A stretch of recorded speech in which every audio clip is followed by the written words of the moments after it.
আজকে আমি আপনাদের সঙ্গে শেয়ার করব কাঁচা আমের টক ঝাল মিষ্টি আচার। বানানো খুব সহজ, বাড়িতে আপনারা প্রত্যেকেই হয়তো বানিয়ে থাকেন আচার, কিন্তু আমি কিভাবে বানাই সেটাই আমি আপনাদের সঙ্গে শেয়ার করব।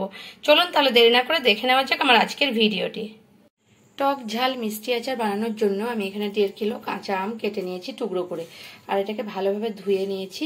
এবার একটা তোয়ালার মধ্যে বা কাপড়ের মধ্যে এগুলোকে আমি ভালোভাবে শুকোতে দেবো, যেন জল লেগে না থাকে।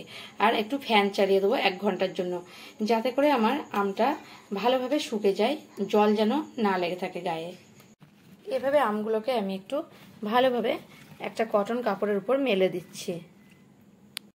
আচারটা বানানোর জন্য আমি গ্যাসের চুলাতে আমি একটা কড়া বসিয়ে নিয়েছি ননস্টিকের। এখানে আমি 1 চামচ মৌরি, 1 চামচ জিরে শুকনো কড়াতে ভেজে নেব, ড্রাই রোস্ট করে নেব। যখন জিরেটা আর মৌরিটা একটু ভাজা হয়ে গেছে তখন খুব সামান্য পরিমাণে একটু মেথি দিয়ে দিচ্ছি, যাতে সেন্টটা খুব ভালো আসবে আচারের। এবারে আমার ড্রাই রোস্ট হয়ে গেছে, এখন আমি নামিয়ে নেব। এখন এটা আমি একটু ঠান্ডা হলে গুঁড়ো করে নেব, একদম গুঁড়ো করে না, মানে একটু গোটা গোটা থাকবে সেরকম। এবারে কড়াটা গরম আছে, কড়ার মধ্যে আমি সর্ষের তেল দিয়ে দিচ্ছি কিছুটা পরিমাণে, ঠিক এখানে 5 চামচ তেল দিয়ে দিলাম। এবার সর্ষের তেলটা গরম হয়ে গেছে, এখন আমি 2টো শুকনো লঙ্কা এর মধ্যে দিয়ে দিচ্ছি, আর দিয়ে দিচ্ছি অল্প পরিমাণে 5 ফোড়ন। এবারে 5 ফোড়ন আর শুকনো লঙ্কাটা ভালোভাবে আমি একটু তেলের সঙ্গে ভেজে নিচ্ছি। এখানে আমগুলোকে আমি ভালোভাবে শুকিয়ে নিয়েছি, যেন একটু জল না থাকে, জল থাকলে কিন্তু আচারটা নষ্ট হয়ে যাবে। এবারে এর মধ্যে আমি দিয়ে দিচ্ছি আমগুলো। আমগুলো দিয়ে আমি এখন মিডিয়াম ফ্লেমে রেখে এভাবে উল্টে পাল্টে ভেজে নেব। এখানে 2-3 মিনিট এভাবে নেড়ে নিচ্ছি, আর 2-3 মিনিট পরে আমি এর মধ্যে দিয়ে দেবো লবণ। এখানে আমি 1.5 চামচ মতো লবণ দিয়ে দিচ্ছি, একটা ছোটো চামচে। আর এই লবণের সঙ্গে একটু বিট নুন দিয়ে দিচ্ছি, যাতে আচারটা খুব সুন্দর একটা ভালো হয় খেতে। এই 1/2 চামচের মতো বিট নুন দিয়ে দিলাম, দিয়ে 4-5 মিনিট মিডিয়াম টু হাই ফ্লেমে রেখে আমগুলোকে আমি একটু ভেজে নেব। আমগুলো যখন একটু মনে হচ্ছে সেদ্ধ হয়ে এসেছে, ঠিক এই টাইমে আমি চিনি দিয়ে দেব এর মধ্যে। আর এখানে আমি 600 গ্রাম চিনি নিয়ে নিয়েছি, এটা আমি দিয়ে দিচ্ছি। এটা টক ঝাল মিষ্টি আচার, তাই আমি এখানে খুব বেশি চিনি ব্যবহার করব না।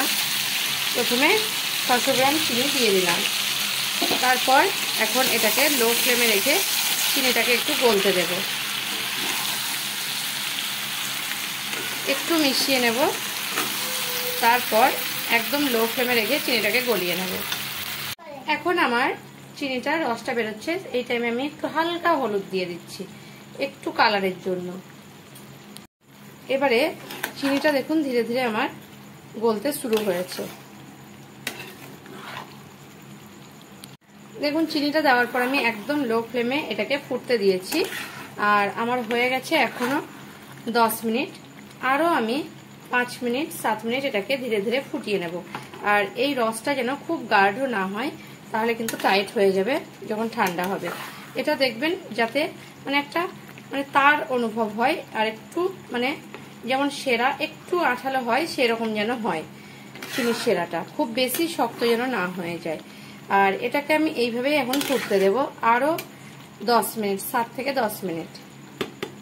এখানে মোটামুটি যখন 15 মিনিট ফোটানো হয়ে গেছে, তখন আমি এর মধ্যে একটু কাশ্মীরি রেড চিলি পাউডার দিয়ে দিচ্ছি, একটু কালারটাও ভালো আসবে, আর টক ঝাল মিষ্টি একটা টেস্ট আসবে। আর কাশ্মীরি লঙ্কা গুঁড়োটা দিয়ে আমি ভালোভাবে মিশিয়ে নিচ্ছি।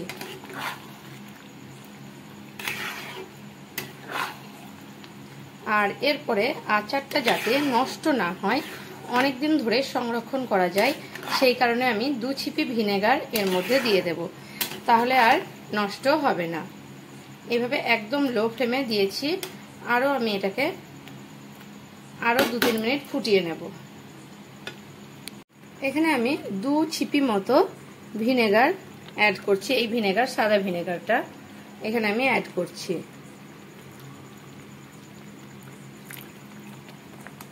যাতে করে আমের আচারটা অনেক দিন সংরক্ষণ করা যাবে আর কোনোভাবেই নষ্ট হবে না।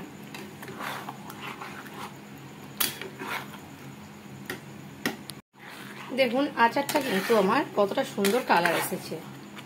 এখানে গুড় না দিয়েও কিন্তু খুব সুন্দর একটা কালার আমি দেখতে পাচ্ছি।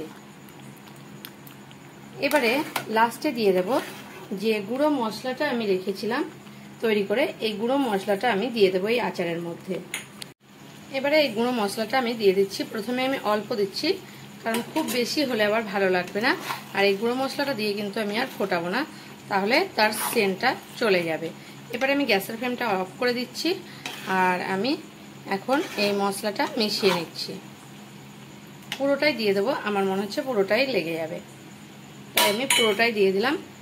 আর এটাকে ভালোভাবে আমি এখন মিশিয়ে নিচ্ছি। হ্যাঁ, এখানে আরেকটা কথা আপনাদের বলে রাখি যে আমি যতটা চিনি দিয়েছি সেই হিসাবে আপনারা, মানে কি, যদি আপনাদের আম কম টক হয় তাহলে কিন্তু সেই হিসাবে খুব সুন্দর একটা হবে। আর যদি আপনাদের আম বেশি টক হয় তাহলে কিন্তু চিনি আরও বেশি লাগতে পারে। অবশ্যই চিনিটা টেস্ট করে আপনারা দেবেন। এভাবে মিশিয়ে দিয়েছি। এখন আমি এটাকে ঠান্ডা হতে দেব। আর একটা কাঁচের একটা বোতল নিয়ে নেব। কাঁচের বোতলটাকে হালকা গরম জলে ভালোভাবে ধুয়ে রোদ্রে একদম ভালোভাবে শুকিয়ে নেব। আর তারপর কাঁচের বোতলে আমি এটাকে ভরে নেব। এটাকে আমি এখন নামিয়ে নিয়েছি গ্যাসের চুলা থেকে, পুরোপুরি ঠান্ডা হতে দেব এটাকে। আর তারপর দেখাবো আর কি আমি এর মধ্যে দিচ্ছি, যার জন্য আরও অনেক দিন সংরক্ষণ করা যাবে, 1 থেকে 2 বছর কোনোভাবেই নষ্ট হবে না। এখানে একটা কাঁচের বোতল নিয়ে নিয়েছি। আগেকার দিনে যখন হরলিক্সের বোতলগুলো পাওয়া যায়, ধুয়ে পরিষ্কার করে রোদ্রে দিয়েছিলাম 2 ঘন্টা, পুরো রোদ লেগে গেছে এর মধ্যে, আর পুরো শুকনো আছে বোতলটা। আর যে চামচটা আমি আচারের মধ্যে এখানে দেবো, সেই চামচটাও পুরো শুকনো। এবারে আমি বলেছিলাম না যে সংরক্ষণ করার জন্য অনেক দিন, আমি এখানে কাঁচা সর্ষের তেল এই বোতলের মধ্যে প্রথমে দিয়ে দিচ্ছি। 1 থেকে প্রথমে 2 চামচ মতো দিয়ে দিলাম। কাঁচা সর্ষের তেল দিলে কিন্তু খুব ভালো থাকে আচারটার। এদিকে চারপাশে এবারে বোতলের লাগিয়ে নিচ্ছি, এভাবে লাগিয়ে নিচ্ছি। এবারে এই আচারটা নিয়ে আমি এই বোতলের মধ্যে ভরে নিচ্ছি, পুরো আচারটাকে ভরে নিচ্ছি। যতটুকু ধরে ততটুকু ভরে নেব। প্রথমে এভাবে আমি ভরে নিচ্ছি এই কাঁচের বোতলের মধ্যে। দেখুন আমার 1 বোতল হয়ে গেছে। এখানে মাঝে যখন অর্ধেকটা ভরেছিলাম আরো 1 চামচ সর্ষের তেল দিয়ে দিয়েছিলাম, আরো আছে, আমি অন্যান্য বোতলে ভরে নেব। আর এখানে উপর থেকে আবার আমি কাঁচা সর্ষের তেল দিয়ে দিচ্ছি। আর কাঁচা সর্ষের তেলে থাকলে কিন্তু আচারটা 1 বছর 1.5 বছর অবধি থাকবে, কোনো কিছু নষ্ট হবে না। এবারে এইভাবে একটু এইভাবে করে দিচ্ছি যাতে তেলটা চলে যেতে পারে নিচে। আর এভাবে আমি আচারটাকে রেখে দেব। আর বাইরে, মানে ফ্রিজে রাখার কোনো দরকার নেই, বাইরে রেখে দিলেই হবে। আমার ভিডিও যদি আপনাদের ভালো লেগে থাকে তাহলে আমার চ্যানেলকে সাবস্ক্রাইব করার অনুরোধ রইল। আর কমেন্ট করে জানাবেন রেসিপিটা আপনাদের কেমন লাগলো। যদি ভালো লেগে থাকে তাহলে একটা লাইক করতে ভুলবেন না, আর প্রচুর প্রচুর শেয়ার করবেন।